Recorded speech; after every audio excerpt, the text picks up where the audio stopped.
You built a career on ExxonMobil that you said afforded you the opportunity to engage regularly with world leaders, including Vladimir Putin in Russia. In 2013, he awarded you with the Order of Friendship Award. And in our conversations, you told me you had direct and personal access to the Russian president over the course of your tenure there. Then in 2014, ExxonMobil lobbied aggressively against sanctions on Russia after their invasion of Ukraine. Exxon lobbied against the Stability and Democracy for Ukraine Act, which I introduced in the Senate last year. You employed well-known Washington-based lobbyists to support these efforts. You personally visited the White House and reported that you were engaged, quote, at the highest levels of government. In essence, Exxon became the in-house lobbyist for Russia against these sanctions. Sanctions are one of the most effective diplomatic tools in our arsenal, one we rely on to avoid putting American lives at risk by engaging in traditional kinetic warfare. Now today, in response to a previous question by Senator Cardin, you said sanctions are a powerful tool. But you have made statements and given speeches where you have said you do not believe sanctions are a useful tool. So if sanctions are not a useful tool, have you changed your view? What are the tools of peaceful diplomacy you will use to get countries to return and act within the international order? What are you going to say to Vladimir Putin when he says to you, but Rex, you said sanctions were bad? Senator, I think it's important to acknowledge that when sanctions are imposed, they by their design are going to harm American business. That's the idea, is to disrupt America's business engagement in whatever country is being targeted for sanctions. And so broadly, I don't think it's to disrupt American business. I think it's to disrupt the economies of those countries. Now, American business may or may not be affected to some degree. American business, if America is going to have an influence on disrupting those economies, then the intent behind the sanctions is to disrupt that country's access to American business investment, money flows, technology, and all the financial sectors. Correct. Or financial sectors. So by its very, and I'm only stating a fact, I'm not debating it, but the fact is sanctions, in order to be implemented, do impact American business interest. In protecting America's interest, and I think this is where the President-elect would see the argument as well, is sanctions are a powerful tool. Let's design them well, let's target them well, and then let's enforce them fully. And to the extent we can, if we can have other countries join us, or if we are designing sanctions in concert, let's ensure those sanctions apply equally everywhere. So well, when you made your remarks, and I have a long list here, which I'll introduce for the record, you did not differentiate that way. You basically made the broad case that sanctions are not an effective tool. Now, I heard your response now, but in your opening statement, you said that, quote, America must continue to display a commitment to personal liberty, human dignity, principled action in our foreign policy, and that we are the only global superpower with the means and moral compass capable of shaping the world for good. I totally agree with you in that respect.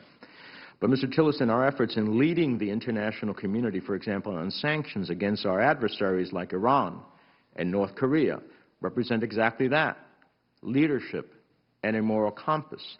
It's not about disadvantaging American businesses. It's about putting patriotism over profit. Diplomacy is not the same as deal-making. Diplomacy requires getting other countries often to do things they may not always want to do, and there isn't necessarily something to trade for it for. This is how we were able to build an extensive and effective sanctions network against Iran. Through legislation from Congress and diplomatic pressure from secretaries of state across different administrations, we were able to build the framework of primary and secondary actions that ultimately crippled Iran's economy. Now, you lobbied against the Comprehensive Iran Sanctions Accountability and Divestment Act, which I was the author of. You reportedly, under ExxonMobil, and I say you, ExxonMobil, but you were the head of ExxonMobil, wanted to eliminate secondary sanctions that would prevent joint ventures. This makes sense, as in 2003, and 2004, and 2005, you were engaged to a subsidiary company in businesses with countries who the United States listed as state sponsors of terrorism, including Iran, Syria, and the Sudan. countries that, except for the maneuver of your subsidiary, ExxonMobil could not have been dealing with. ExxonMobil is listed as a coalition member of USA Engage, an advocacy group that lobbies against sanctions. This group also lobbied against sanctions, including against Iran, and applauded passage of the Joint Comprehensive Plan of Action. So my question is, with that as a history, with the work that you did in the spring of 2011, where you oversaw an ExxonMobil deal with the Kurdish regional government in Iraq, after the United States government expressly did not want to see that happen, fearing that a deal would undermine the U.S. policy of one Iraq and lead the country closer to civil war. What message are you now going to be able to send to American businesses who are intent on pursuing their own interests at the expense of U.S. policies and potential political stability in foreign countries? How are you going to recalibrate your priorities as Secretary of State? Your shareholders are the American people and their security and their interests. Well, there was a lot in that question, Senator. I'll give you the rest of my time. Around which I could respond. First, I have never lobbied against sanctions, personally. I continue to believe the company you directed did. To my knowledge, Exxon never directly lobbied against sanctions, not to my knowledge. In terms of all the other actions that were mentioned there, they were all undertaken with a great deal of transparency and openness and engagement and input to the process. That's the beauty of the American process, is that others are invited to express their view and inform the process.